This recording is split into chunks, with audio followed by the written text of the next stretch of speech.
من أبواب قضاء الحوائج عند الله سبحانه وتعالى، لكن أنا ودي أن أذكر شيء من ورائة أم البنين سلام الله عليها عندما دخل بشر بن حذلان ينعى الحسين عليه السلام. فعندما دخل بشر ينعى الحسين قال: يا أهل يثرب لا مقام لكم بها قتل الحسين. इस वक्त हम लोग सामने बीबी उम्मुल बनीन सलामुल्लाह अलैहा के जरिए यहाँ पर है और सुफ्रे उम्मुल बनीन सलामुल्लाह अलैहा इस वक्त कारवान अल-मुस्तफा की तरफ से बहरहाल यहाँ पर मजलिस हो रही है और ये सुफ्रा यहाँ पर रखा गया है। आपकी हवाइजें अपनी भी जो हवाइजें हैं आप लोग मांग लें, दुआएं मांग लें। शहजादी उम्मुल बनीन की जिनको भी बहरहाल हुसैन की बहन के खुद बाबुल हवाइज हैं जो हाजत हो आपकी मांग लें। हम भी आप सबके लिए दुआएं मांगते हैं। परवरदिगार आप सबको इस बारगाह में इंशाअल्लाह आना नसीब करेगा।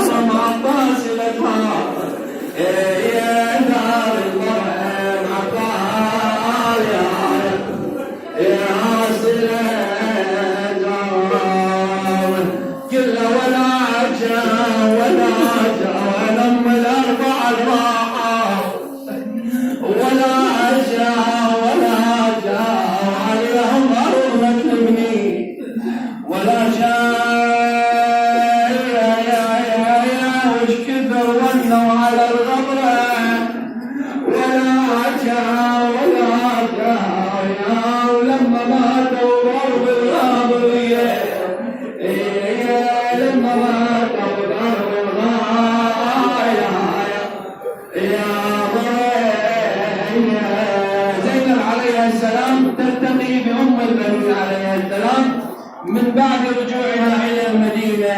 جرى حوار بين زينب وأم البنين عتاب مع أم البنين لأن أم البنين لم تحضر يوم عاشوراء إلى كربلاء ولم تأتي مع ركب الحسين عليه السلام.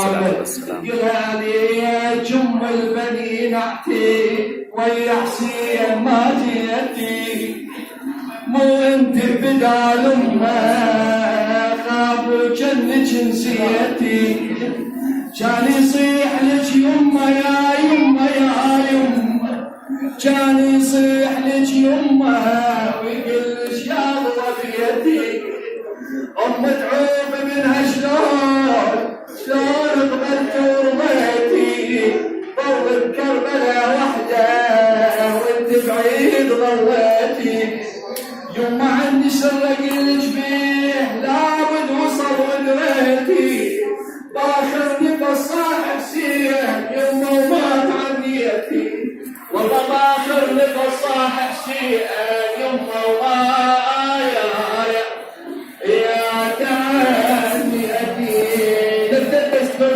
سكينة عليها السلام بنت الحسين